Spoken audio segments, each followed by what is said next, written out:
Welcome to the Tech Egg. Don't get scrambled. Enjoy the video. You start by getting the right tools and capturing the fault. You need the manual, a multimeter, and preferably a TVS-compatible scan tool. This tells you why the engine light came on. Once you plug into the diagnostic port with ignition off, power the bike and read stored trouble codes, or note dash blink counts if you lack a scanner.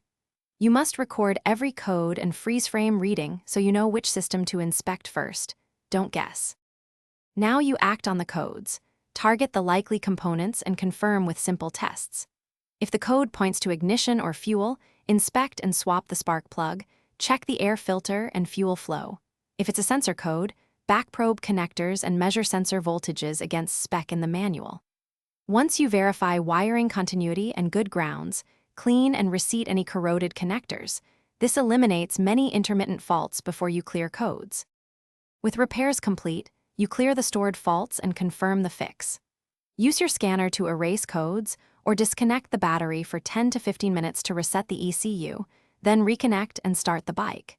You should run the engine and take a short, varied pace ride while watching for the lamp to reappear and feeling for drivability issues. If the light comes back, rescan and log the persistent codes. That information tells a dealer or specialist whether you need deeper ECU, harness, or component replacement. Thanks for watching. Consider subscribing if I helped unscramble your problems.